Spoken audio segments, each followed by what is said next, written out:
Hello friends, तो स्वागत है आपको फिर से हमारे इस नया वीडियो में। तो इस वीडियो में हम लोग इवोल्यूशन चैप्टर कवर करने वाले हैं, जो कि क्लास 10th का बहुत ही इम्पोर्टेंट चैप्टर है, जो करीब 8 क्वेश्चन और 14 मार्क्स को कवर करता है, जो हमें पढ़ना बहुत ही ज़रूरी है।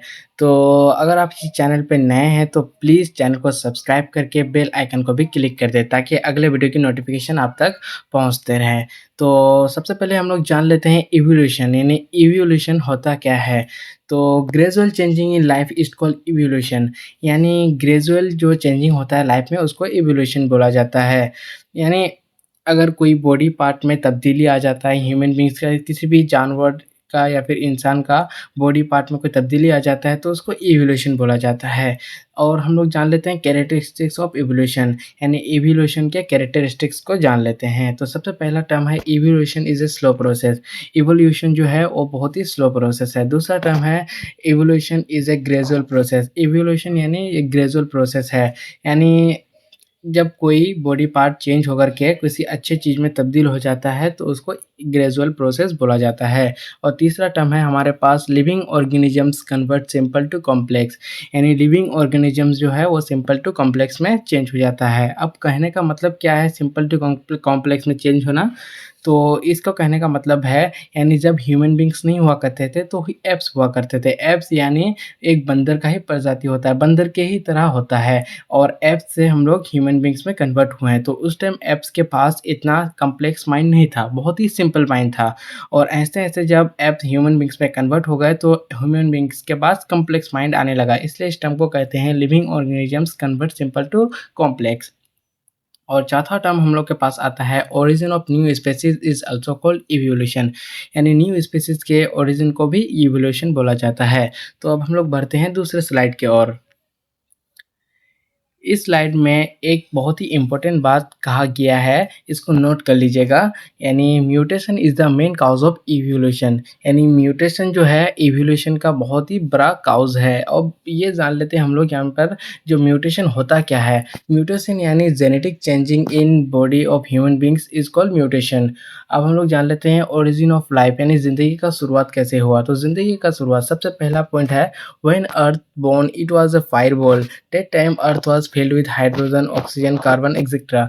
जब अर्थ का बनावट हुआ था तो उस टाइम अर्थ एक फायरबॉल था, तो उस टाइम अर्थ हाइड्रोजन, ऑक्सीजन, कार्बन वगैरह गैसेस से भरा हुआ था।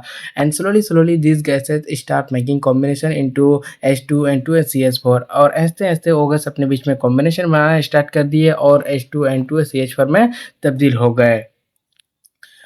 अब यहाँ पर एक पॉइंट आता है फर्स्ट कंपाउंड, यानी जब आपको एग्जाम में कभी भी पूछ सकता है जो जब अर्थ बना था तो उस टाइम पहला कंपाउंड क्या था, तो आप लोग बिल्कुल लिख सकते हैं H2O और CO2। अब दूसरा पॉइंट है slowly all inorganic molecules got combined and become organic molecules, and ऐसे ऐसे सब इनऑर्गेनिक मॉलिक्यूल्स ऑर्गेनिक मॉलिक्यूल्स में कन्वर्ट हो गए।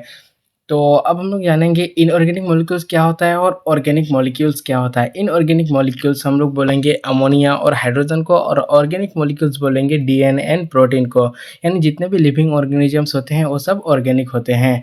तो यहाँ पर बोला गया है and earth becoming cool down, यानी वो सब टर्म पूरा होने के बाद अर्थ जो है आहिस्ते-आहिस्ते ठंडा होना स्टार्ट हो गया। उसके बाद रेनफॉल हो गया, रेनफॉल यानी बरसात हो गया। बरसात अगर होगा तो ऑटोमेटिक पहाड़ों से झरने गिरने स्टार्ट हो जाएंगे, यानी वाटरफॉल बनना स्टार्ट हो जाएगा। उसके बाद नदी नाले का क्रिएशन होगा, यानी सी और ओशियन का क्रिएशन हो जाएगा, और इस तरह से लाइफ का फॉर्मेशन हो जाएगा एंड लाइफ फॉर्म्ड। अगर यहाँ तक आपको कोई भी परेशानी हुआ होगा तो आप कमेंट में बिल्कुल बेझिझक पूछ सकते हैं, आपको सबका सॉल्यूशन मिल जाएगा। तो हम लोग अब नेक्स्ट स्लाइड की ओर बढ़ते हैं। अब हम लोग के पास दो बहुत ही इंपॉर्टेंट टर्म आता है, reducing atmosphere and oxidised atmosphere, यानी रिड्यूसिंग एटमॉस्फेयर किसको बोलेंगे और ऑक्सीडाइज्ड एटमॉस्फेयर किसको बोलेंगे। तो रिड्यूसिंग एटमॉस्फेयर जो है when earth formed there is no O2 present, यानी जब अर्थ का बनावट हुआ था तो उस टाइम इतने ज़्यादा अमाउंट में ऑक्सीजन मौजूद नहीं थे।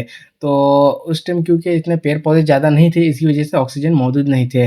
अब दूसरा पॉइंट आता है ऑक्सीडाइज्ड एटमॉस्फेयर, यानी ऑक्सीडाइज्ड एटमॉस्फेयर किसको बोलेंगे, an oxidising atmosphere that is rich in oxygen, यानी अभी जो ऑक्सीजन ज़्यादा तादाद में मौजूद है तो उसको ऑक्सीडाइज्ड एटमॉस्फेयर बोला जाता है।